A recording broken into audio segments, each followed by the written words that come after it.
So hello everyone, welcome to Persim Classes. मेरा नाम है Rupesh and today we have something very special for all of you. So this is SSC Foundation course. हमने परचम classes पे SSC foundation course की शुरुआत की है जिसमें हम बेसिकली एसएससी और वनडे एग्जाम्स वाले एस्पिरेंट्स को उनके एग्जाम्स के रिक्वायरमेंट के अकॉर्डिंगली कोर्सेज को करा रहे होंगे, जिसमें हम history, geography, polity, economy, current affairs, science and tech जैसे बाकी सारे सब्जेक्ट्स को रैप अप कर रहे होंगे। ये कोर्स बेसिकली उन सारे एस्पिरेंट्स के लिए डिजाइंड है जो वनडे एग्जाम्स की प्रिपरेशन कर रहे हैं, एसएससी, सीजीएल, सीएचएसएल या फिर और भी एग्जाम जैसे रेलवेज एंड ऑल दैट। इस एग्जाम को डिफाइन ही इस तरीके से किया गया है कि हम इसमें स्टैटिक पोर्शन यानी कि आपका जो कॉन्सेप्ट है और उसके साथ में जो आपका फैक्ट है, दोनों को हम एक साथ कवर करें, क्योंकि वनडे एग्जाम्स में कॉन्सेप्ट के साथ साथ फैक्ट्स भी बहुत इंपॉर्टेंट रोल प्ले करते हैं। सेकेंड इंपॉर्टेंट थिंग, कोई भी एग्जाम को अप्रोच करने का दो तरीका होता है। एक होता है हॉरिजॉन्टल कवरेज, राइट, मतलब हमने सारे टॉपिक्स को पढ़ा है, और दूसरा होता है वर्टिकल कवरेज, मतलब हम उन टॉपिक्स को कितने डेप्थ में जाके पढ़ रहे हैं। हम एसएससी वाले कोर्सेज में हॉरिजॉन्टल कवरेज तो रखेंगे ही, प्लस साथ में वर्टिकल कवरेज भी कुछ इंपॉर्टेंट टॉपिक्स पे रखेंगे जहां से बार बार आपके एग्जाम्स में क्वेश्चन रिपीट होते हैं, जो कि आप उनको थीम्स भी कह सकते हैं। एनीवेज गाइस, ये कोर्स का रजिस्ट्रेशन स्टार्ट हो चुका है और अगर आप इसमें एडमिशन लेना चाहते हैं तो आप मेरा कोड यूज कर सकते हैं। You will get extra discount on this code. So let's get started with the course. तो आज जो हम टॉपिक करने वाले हैं वो पॉलिटी का सबसे इंपॉर्टेंट टॉपिक है, that is fundamental duties. So first of all let me tell you what is fundamental duties. बहुत ही बेसिक सा है। पहला क्वेश्चन आता है कि है क्या आखिरकार में फंडामेंटल एंड ड्यूटीज। ड्यूटीज से तो ये समझ में आ रहा है कि हमें कुछ काम करना है, कुछ कर्तव्य की बात हो रही है। And when we talk about fundamental, मतलब हम कुछ बहुत बेसिक, कुछ मौलिक कर्तव्य की यहाँ पे बात कर रहे हैं। तो क्या होता है ये फंडामेंटल ड्यूटीज या फिर मौलिक कर्तव्य? देखो, let me take you to the history. जब हमारा देश आजाद हुआ 1947 में, राइट, आजाद होने से पहले लगभग इंडिया अराउंड 200 ईयर्स, लगभग 200 साल हमने स्लेवरी देखा, गुलामी देखी, राइट। इन 200 सालों में जितने इंडियंस थे ना, उनको बहुत एक्सप्लॉइट किया गया, उनके रिसोर्सेस को, उनके राइट्स को, हर चीज का शोषण किया गया। तो जिस तरीके से हमें आजादी मिली, तो जो संविधान सभा था, जो कॉन्स्टिट्यूएंट असेंबली थी, उसमें जो कॉन्स्टिट्यूएंट मेकर्स थे, उन्होंने सबसे ज्यादा ध्यान किस पे दिया? उन्होंने सबसे ज्यादा ध्यान दिया हमारे फंडामेंटल राइट्स पे। राइट्स पे क्यों ध्यान दिया? क्योंकि राइट्स एक ऐसा चीज था जो लास्ट 200 साल से किसी इंडियन को नहीं मिला था, जिसका सबसे ज्यादा वायलेशन हुआ था, हनन हुआ था। लेकिन जब उस असेंबली में राइट्स की बात की गई, उस वक्त किसी ने इस चीज के बारे में नहीं सोचा कि राइट्स के साथ साथ हमें फंडामेंटल ड्यूटीज, कुछ ड्यूटीज भी देनी चाहिए जो सिटीजन्स को करना चाहिए, राइट। उन ड्यूटीज का जिक्र किसी ने नहीं किया, सिर्फ और सिर्फ हमने फंडामेंटल राइट्स का जिक्र किया। एक बेसिक सा डेफिनेशन के रूप में फंडामेंटल राइट क्या है? तो ये हमारे कुछ मौलिक अधिकार हैं जो इनफोर्सिबल है, मतलब जस्टिशिएबल है, राइट। जस्टिशिएबल का मतलब क्या होता है? न्याय याचित है, यानी कि अगर इनको वॉयलेट करते हैं तो देश का सबसे बड़ा जो कोर्ट है, that is supreme court of India, वो इसको रीस्टोर करेगा। यानी कि इसको क्या बोलते हैं? इसको हम कहते हैं जस्टिशिएबल। कैसे कैसे राइट्स है? For example, right to equality, समानता का अधिकार, right to speech and expression, right to freedom of religion, ऐसे बहुत सारे राइट्स हैं। अगर पार्टिकुलरली मैं बताऊं फंडामेंटल राइट्स में कितने आर्टिकल है, तो इसको याद रखेंगे, इनमें आर्टिकल 12 से लेकर के article 35, from article 12 to article 35, it is all in fundamental rights. Next question, जो हमारा फंडामेंटल राइट है, ये कौन से पार्ट में है? तो ये हमारे कॉन्स्टिट्यूशन के पार्ट 3 में है। Always remember, part 3 of Indian constitution क्या है? उसमें फंडामेंटल राइट्स है। So this fundamental right is extremely important, क्योंकि हर इंसान, उसके पास में एक बेसिक राइट है जो उसके जन्म से लेकर के उसके डेथ तक उसके साथ रहेगा, और अगर कहीं भी उन राइट्स का वायलेशन हो रहा है, हनन हो रहा है, तो उसको कौन रिस्टोर करेगा? तो उसको रिस्टोर करेगा supreme court of India, right. ये भी हमारा आर्टिकल 32 के अंदर में मेंशन है, जो कि हमारा फंडामेंटल राइट का पार्ट है। एनीवेज, फंडामेंटल राइट को हम किसी और क्लास में करेंगे, बट फंडामेंटल ड्यूटीज के पहले फंडामेंटल राइट्स कराने का पर्पस ये है कि हर जगह पे टू वे रिलेशन होता है। टू वे रिलेशन का मतलब क्या होता है? अगर आप किसी से कुछ लेते हैं तो आपको कुछ देना भी पड़ेगा। It is clear to all of you. So this is the two way relation. तो अगर आप अपने देश से फंडामेंटल राइट्स ले रहे हैं, कुछ अधिकार ले रहे हैं, तो आपको अपने देश के लिए कुछ कर्तव्य भी करना चाहिए। तो ये कर्तव्य जो करने वाला प्रोसेस है, इसको क्या बोलते हैं? Fundamental duties. बहुत सारे पॉलिटिकल साइंटिस्ट का तो ये कहना था कि fundamental rights and fundamental duties are two sides of a coin. एक ही सिक्के के दो अलग अलग साइड्स है। एक है अगर फंडामेंटल राइट, तो दूसरा आपका फंडामेंटल ड्यूटी। क्यों? क्योंकि अगर आप राइट्स ले रहे हैं तो आपको अपने देश के लिए कुछ ड्यूटी भी करना चाहिए। बट अफसोस बहुत कम लोग इसको ध्यान में रखते हैं। सबको ध्यान में बस राइट्स रहता है कि हमारे राइट्स का हनन हो रहा है, राइट्स का वायलेशन हो रहा है, हमें बस ये राइट्स चाहिए, वो राइट्स चाहिए, लेकिन कोई इस बात में नहीं, कोई इस चीज पे डिस्कस नहीं करता कि हमारी भी कुछ कर्तव्य है, कुछ ड्यूटीज है। वो फंडामेंटल ड्यूटीज क्या है, कौन से पार्ट में आते हैं, कौन से आर्टिकल्स के अंदर हैं, किस कमिटी के रिकमेंडेशन से डाला गया इनको, कौन से अमेंडमेंट के अंदर डाला गया, जितना भी फैक्चुअल पार्ट है, जो भी कॉन्सेप्चुअल पार्ट है, आज के बैच में इसको रैप अप करेंगे। इसके बाद फंडामेंटल ड्यूटी से पूछे गए सारे क्वेश्चन जो आपके वनडे एग्जाम्स में आते हैं, you will be in a very comfortable position to solve them. It is clear to all of you? यहां तो कोई दिक्कत नहीं है। तो चलो थोड़ा सा बेसिक बता दूं मैं। फंडामेंटल ड्यूटीज जो है ये आपके आर्टिकल का पार्ट 4A के अंदर में आता है। आर्टिकल का पार्ट 4A में आता है। और अगर मैं इसको आर्टिकल बताऊं तो आर्टिकल पार्ट 4A में आता है और आर्टिकल 51A के अंदर में पूरा का पूरा आपका फंडामेंटल ड्यूटी आता है। करंटली हमारे कॉन्स्टिट्यूशन में, right, currently we have 11 duties. कितनी ड्यूटीज है हमारे पास में? 11 ड्यूटीज है, राइट। कौन सी ड्यूटीज है, कौन सी अमेंड होकर संशोधन करके आई है, आज के बैच में डेप्थ में पढ़ेंगे। So I think this is very clear to all of you. Fundamental rights और फंडामेंटल ड्यूटीज का क्या कॉन्सेप्ट है, किस तरीके से इवोल्यूशन हुआ। कॉन्स्टिट्यूशन मेकर्स ने सिर्फ और सिर्फ राइट्स पे ध्यान दिया, इसलिए हमने ड्यूटीज को बाद में ऐड किया है। तो हमने फंडामेंटल ड्यूटीज को अपने कॉन्स्टिट्यूशन में किस अमेंडमेंट के थ्रू ऐड किया है, तो उस अमेंडमेंट का नाम याद रखना, 42nd कॉन्स्टिट्यूशनल अमेंडमेंट एक्ट, 42वां संविधान संशोधन अधिनियम। 42nd कॉन्स्टिट्यूशनल अमेंडमेंट एक्ट एक ऐसा एक्ट है जिसने क्या ऐड किया है, फंडामेंटल ड्यूटीज को ऐड किया है। किसमें? हमारे कॉन्स्टिट्यूशन में। इसके पहले हमारे कॉन्स्टिट्यूशन में फंडामेंटल ड्यूटी नाम का कोई चीज नहीं था।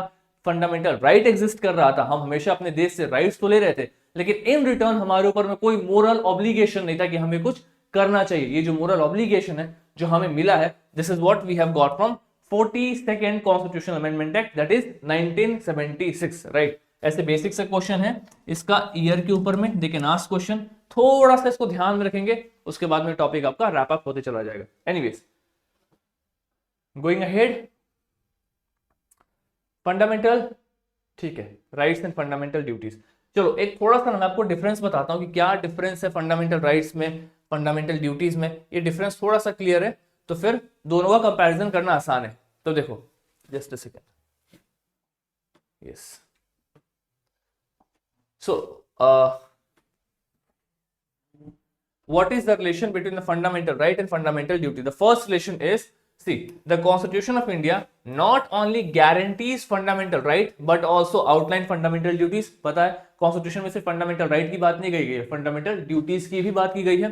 While fundamental rights were introduced earlier and are legally enforceable, यही बात मैंने बताया, जो आपके मौलिक अधिकार हैं, ये जब संविधान सभाओं में संविधान को लिखा गया, when the Constituent Assembly was writing Constitution, उन्होंने इस चीज को उसमें इनकॉर्पोरेट किया था। लेकिन और ये लीगली इन्फोर्सेबल भी है। लीगली इन्फोर्सेबल का एक वर्ड क्या होता है, that is called justiciable. Justiciable मतलब एक तरीके से आप कह सकते हैं सुप्रीम कोर्ट उसको रिस्टोर करेगा अगर उनका हनन हो रहा है, राइट। इनको हिंदी में बोलते हैं न्याय याचित, justiciable, right. Fundamental duties were established through 42nd amendment in 1976। This is clear to all of you. यही मैंने बताया फंडामेंटल ड्यूटी कौन से संशोधन से आया, तो 42वां संशोधन अधिनियम, right, that is in 1976। Neglecting fundamental duties, हाँ, क्या होता है ना कि हम इंडिविजुअल बेसिकली फंडामेंटल राइट्स के बारे में तो बहुत डिस्कस करते हैं, लेकिन हम क्या करते हैं, फंडामेंटल ड्यूटीज को बेसिकली नेग्लेक्ट करते हैं। किस टाइप की ड्यूटीज है? फॉर एग्जांपल, हमें अपने कॉन्स्टिट्यूशन के लिए रिस्पेक्ट दिखाना चाहिए, जो नेशनल एंथम है, जो नेशनल एम्बलम है, इस टाइप की चीजों के लिए रिस्पेक्ट दिखाना चाहिए, हमें अपने इन्वायरमेंट का ध्यान रखना चाहिए, राइट। तो ऐसे कुछ बहुत बेसिक से ड्यूटीज है जो हम एज अ सिटीजन अपने देश के लिए करना चाहिए, जिसको हम क्या करते हैं, हमेशा नेग्लेक्ट करते हैं। लेकिन हमारे दिमाग में क्या चलता है, राइट्स राइट्स राइट्स, बस हमें राइट्स की फिक्र रहती है, but we do not talk about the duties. यही चीज यहाँ पे दिया हुआ है। Second is complementary nature of fundamental rights and duties. देखो क्या दिया हुआ है, जो आपके फंडामेंटल राइट्स है और जो ड्यूटीज है, इन दोनों के बीच में ना एक चीज है जो बहुत ही कॉमन है, कॉम्प्लीमेंट्री नेचर है। वो क्या है? राइट टू एजुकेशन, शिक्षा का अधिकार। Why I am saying this, देखो क्या लिखा मैं यहाँ पे, The correlation between Article 21 and 51A का K highlight the complementary differentiation between fundamental duties and fundamental rights। क्या है differentiation, क्या है relation? Article 21 guarantees the right to education, particularly Article 21 का A जो आपका education का बात करता है, जो मैंने अभी आपको बताया, right? While Article 51A का K imposes the duty on parents and guardians to provide free and compulsory education for children age 16 and 14। मतलब क्या है कि फंडामेंटल राइट 21A अगर पढ़ोगे आप तो उसमें दिया हुआ है कि हर बच्चे को 6 से 14 साल के बीच का जो भी बच्चा है उसको पढ़ने का, शिक्षा का अधिकार है, राइट। तो कहीं ना कहीं वो उसको लीगली इन्फोर्सेबल बनाता है। क्यों? क्योंकि फंडामेंटल राइट है, सुप्रीम कोर्ट को रीस्टोर करना है। अगर किसी बच्चे को एजुकेशन नहीं मिल रहा है, वो उसका हनन हो रहा है, तो उसको सुप्रीम कोर्ट को रीस्टोर करना है कि उसको एजुकेशन मिले।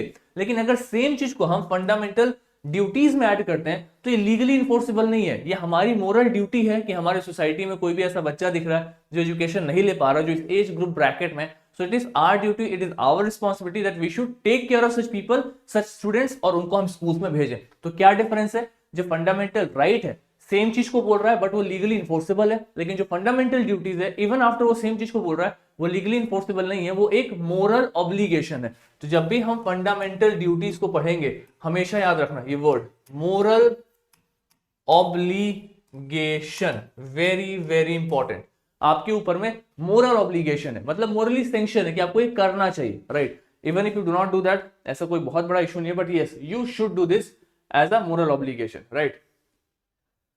सेम चीज गिवन हियर, वही चीज यहाँ पे दी हुई है कि एक सिटीजन के रूप में हमारे पास में राइट्स भी हैं, कुछ ड्यूटीज भी हैं। हमें राइट्स के साथ साथ बहुत ही इंपॉर्टेंट है कि हम ड्यूटीज पे भी ध्यान दें, तभी जाकर के एक बैलेंस हम देख पाएंगे अपनी सोसाइटी में, right. This is what is also given here.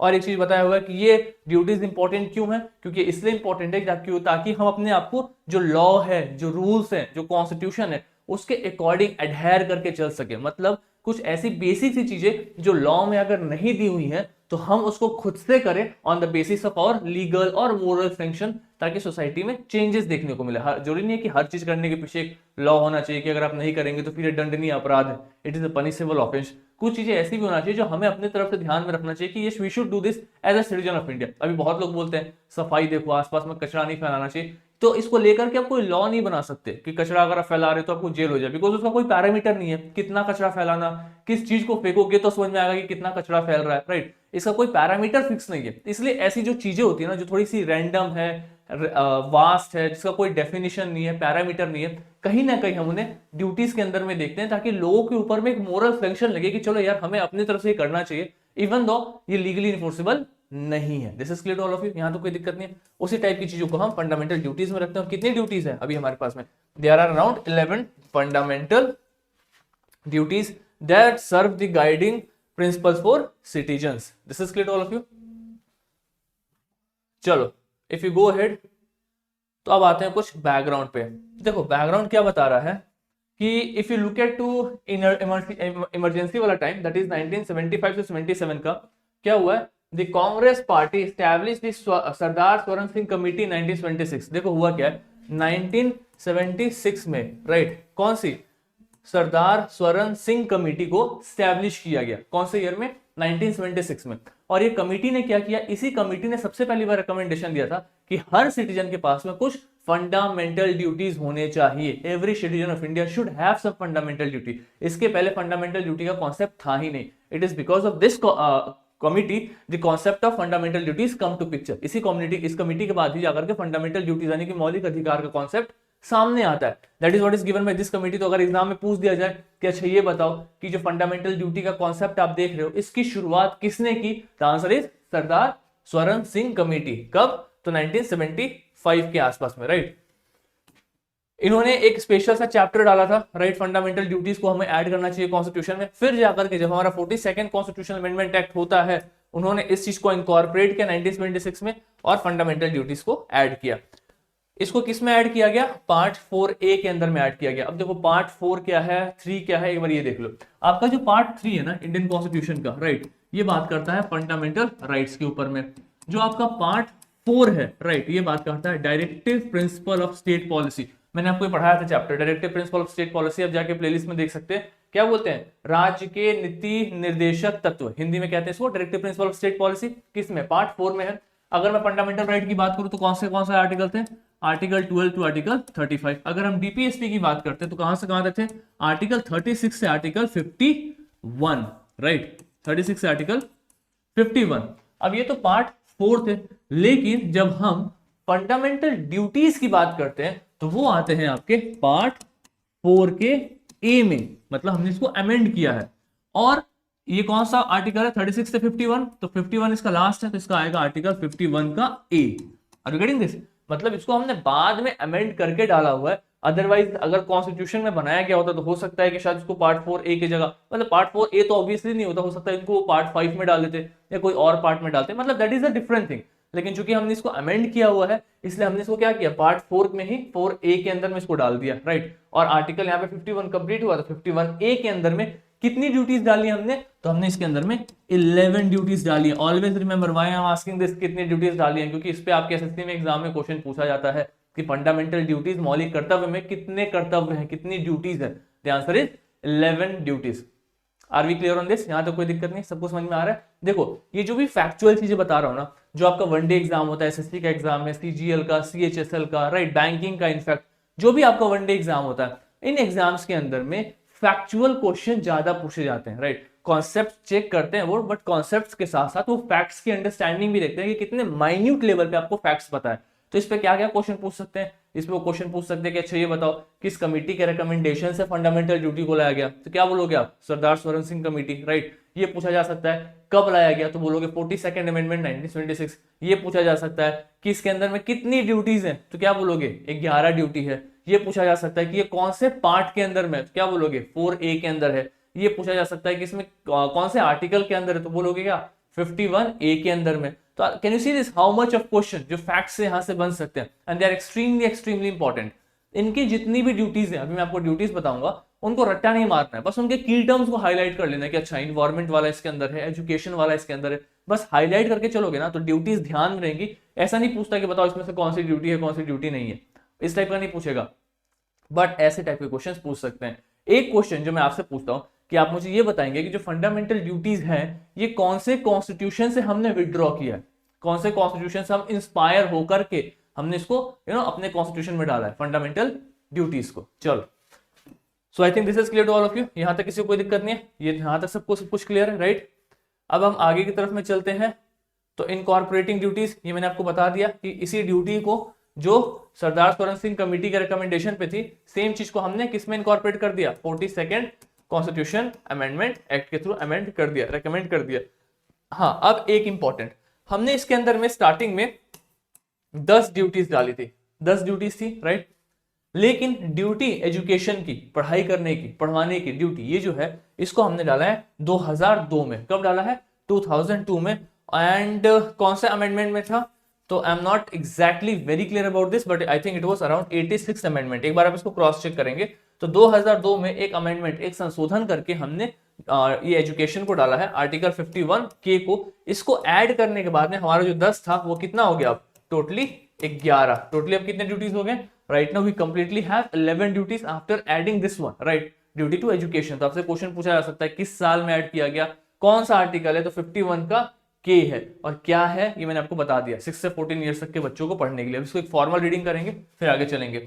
It was added which stated that it is a fundamental duty of every citizen who is a parent or a guardian to provide opportunity for free and compulsory education to a child between 6 and 14 years of age. I think ये मैंने आपको बता दिया, this is very clear to all of you. चले आगे, चलो। हाँ, अब देखो 11 ड्यूटीज का क्या लिस्ट है, राइट। तो अभी मैं आपको बैच में ना जो हमारे 11 इंपॉर्टेंट से ड्यूटीज हैं, इन ड्यूटीज को एक बार रीड करके बताऊंगा। I am saying this again, रट्टा मारने की जरूरत नहीं है कि एक एक लाइन से सबको याद करती जाए, कैसे ध्यान में रखना है वो पहले देख लो। जैसे पहला क्या बोल रहा है, to abide by constitution and respect its ideals and institution. जैसे नेशनल फ्लैग हो गया, नेशनल एंथम, मतलब क्या कह रहा है कि जो हमारा संविधान कहता है उसके आधार पे हमें चलना चाहिए। जो इंपॉर्टेंट नेशनल चीजें हैं, फॉर एग्जांपल एम्बलम है, एंथम है, फ्लैग है, इन चीजों को हमें क्या करना चाहिए, रिस्पेक्ट करना चाहिए। तो इसको आप ऐसे याद कर लो ना, रिस्पेक्ट फॉर कॉन्स्टिट्यूशन। कॉन्स्टिट्यूशन आपका कीवर्ड हो गया, राइट। जहां भी आपको इस टाइप से कॉन्स्टिट्यूशन से रिस्पेक्ट दिखाता हुआ कोई भी लाइन दिखाई दे, आप समझ जाना कि वो फंडामेंटल ड्यूटी का एक पार्ट है, राइट। पूरा रटने की जरूरत नहीं, बस की टर्म पकड़ के चलेंगे।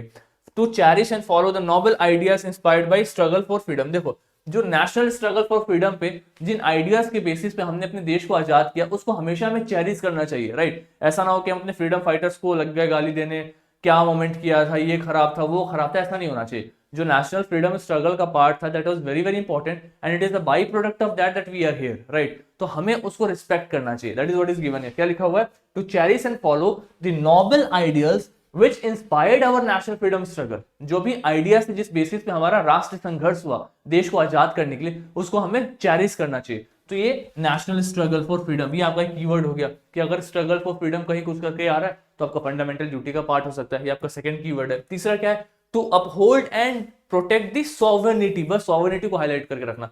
सॉवरेनिटी मतलब क्या है? आप खुद के डिसीजंस लेने के लिए खुद मोर देन इनफ है, सफिशिएंट है, राइट। आप किसी देश के अंदर में नहीं है, you are a sovereign country. तो अगर सॉवरेनिटी, यूनिटी, इंटीग्रिटी इस टाइप के वर्ड्स आ रहे हैं, वो कहीं ना कहीं यहाँ पे किसके अंदर आएंगे? फंडामेंटल ड्यूटीज के अंदर में। नेक्स्ट क्या कह रहा है? To defend the country and render national service when called to do so, जब भी देश में जरूरत पड़े आपको राष्ट्रीय सर्विस देने के लिए, आप वहां पे खड़े हो देश के लिए, तो नेशनल सर्विस, राइट। ये आपका एक की टर्म हो गया। ऐसे आप की टर्म्स को ध्यान में रख सकते हैं कि कॉन्स्टिट्यूशन के आइडियाज को लेकर के, कॉन्स्टिट्यूशन के रिस्पेक्ट करने को लेकर के, हमारे देश में सॉवरेनिटी, यूनिटी, इंटीग्रिटी को मेंटेन करने को लेकर के, जब भी देश को जरूरत पड़े नेशनल सर्विस में उसमें पार्टिसिपेट करने को लेकर के, ये सब क्या है? दीज आर द ड्यूटीज जो एज अ सिटीजन आपसे एक्सपेक्ट की जाती है। कौन एक्सपेक्ट कर रहा है? द कॉन्स्टिट्यूशन ऑफ इंडिया, कि आप अगर राइट्स ले रहे हैं तो एटलीस्ट ये ड्यूटीज भी पूरी करें। Clear on this part, right. चलो आगे चलते हैं। क्या लिखा हुआ है? टू प्रमोट हार्मनी, बस हार्मनी को प्रमोट करना लोगों के बीच में फंडामेंटल ड्यूटी का पार्ट है, बस। To value and preserve the rich heritage, yes heritage, ये भी की टर्म हो गया। जो भी आपके धरोहर हैं, जो बहुत इंपॉर्टेंट है, जो भी आपके हेरिटेज है, उसको प्रोटेक्ट करके रखो। फॉर एग्जाम्पल कोई किला है, कोई मकबरा है, राइट, कोई बहुत पुराना मंदिर है, जो आपके हेरिटेज का, आपका धरोहर का भाग है, जो आपकी हिस्ट्री में बहुत इंपॉर्टेंट रोल प्ले किया है, उसको प्रोटेक्ट करना, ये भी आपका काम है। हम क्या कर रहे हैं? कहीं पे टूरिस्ट प्लेस में ऐसे कोई इंपॉर्टेंट सी जगह पे जा रहे हैं, पानी वानी पी रहे हैं और बोतल फेंक दे रहे हैं, राइट, वहां पे कचरा फैला करके आ रहे हैं, तो कहीं ना कहीं अपने फंडामेंटल ड्यूटीज को फॉलो नहीं कर रहे हैं, राइट। अब यही अगर फंडामेंटल ड्यूटीज लीगली इन्फोर्सेबल होता फंडामेंटल राइट्स की तरह, तो हो सकता था कि आपको कचरा फैलाने के लिए फिर ऐसा कुछ करने के लिए जेल हो जाए, बट नहीं हो रहा। इट इज बिकॉज ये लीगली इन्फोर्सेबल नहीं है, right. So there is a difference. But इसका मतलब ये नहीं कि आप इस टाइप से चीजों को वहां पे करते रहे। So it is the responsibility, moral obligation है कि अगर आप ऐसा कहीं भी जा रहे हैं, so you should take care of these particular things, कि ऐसा कहीं भी कुछ भी दिखे तो आप वहां पे अपने ड्यूटीज को एटलीस्ट पूरा करें on the moral grounds. Moral ground मतलब नैतिक भाव से आप उसको करते रहे, राइट। देखो क्या बोल रहा है, एनवायरमेंट प्रोटेक्शन को लेकर के, रिवर्स हो, लेक्स हो, प्रोटेक्शन करना चाहिए आपको, क्लाइमेट का, राइट। बिकॉज अगर ये चीजें आउट ऑफ ह्यूमन एम्बिट जाने लग गए तो रिवर्सेबल नहीं है, और ये बहुत बड़ा एक इशू भी है। इनफैक्ट अगर मैं इन्वायरमेंट की बात करूँ ना, तो 1970s ये वाला जो टाइम था ना, ये एक ऐसा टाइम था जिस टाइम पे पूरी ग्लोबल कम्युनिटी, पूरी दुनिया को सबसे पहली बार समझ में आया कि इन्वायरमेंट कितना इंपॉर्टेंट रोल प्ले कर सकता है। मतलब स्टॉकहोम कॉन्फ्रेंस सबसे पहली बार 70s में होता है, रामसर साइट को लेकर के सबसे पहला कॉन्फ्रेंस 70s में होता है, राइट। फंडामेंटल ड्यूटीज में हमने इन्वायरमेंट का पार्ट भी ऐड किया 70s वाले ही टाइम में। क्यों ऐड किया? क्योंकि 70s में लोगों को रियलाइज हुआ कि हम इंडस्ट्रियल रेवोल्यूशन और डेवलपमेंट के बेसिस में एक बहुत बड़ा प्रॉब्लम क्रिएट करते जा रहे हैं जो इन्वायरमेंट से रिलेटेड है, जो कि कभी रिवर्स नहीं हो सकता, that is irreversible reaction, right. तो उसको कंट्रोल करना is something that we human being should do it, हमें करना चाहिए। और इसको एज अ ड्यूटी हमने किस में ऐड कर दिया? अपने फंडामेंटल ड्यूटीज में। कब ऐड किया है? 1976। कौन से अमेंडमेंट से? 42nd constitutional amendment. किसके रिकमेंडेशन से? सरदार स्वरण सिंह कमेटी। कितनी ड्यूटीज? अभी है टोटल 11। बाद में अमेंड होके कौन सा आया? 2002 में। कौन सा? एजुकेशन वाला। Clear on this? इसको मतलब सी फैक्ट्स को ना कॉन्सेप्ट के साथ पढ़ो, रट्टा ना मारना पड़े, सब टिप ऑफ द टंग होना चाहिए, राइट। कौन से आर्टिकल में 51A में है, कौन से पार्ट में है, part 4A of Indian constitution. तो अगर इस तरीके से चीजें क्लियर है ना, क्वेश्चन दिखते आपको आंसर दिखेगा। This should be very very clear, right. और आपके वनडे एग्जाम्स में यही चीजें पूछी जाती है। सेम अप्रोच में हमने अपना पूरा का पूरा कोर्स को डिजाइन किया हुआ है, right. If you want to take admission in this course तो आप मेरा कोड भी यूज कर सकते हैं। इस कोड के साथ में आपको अच्छा डिस्काउंट मिलेगा, you will get some good discount on the course, और ऑलरेडी फीस भी काफी कम है, right. Anyways coming back to the topic, next है साइंटिफिक टेम्परामेंट। इंपॉर्टेंट है साइंटिफिक टेम्परामेंट, मतलब ऐसा ना हो कि आपको कोई भी आगे कुछ भी कह दे और आप ब्लाइंडली फॉलो कर रहे हैं on the basis of religion, on the basis of custom.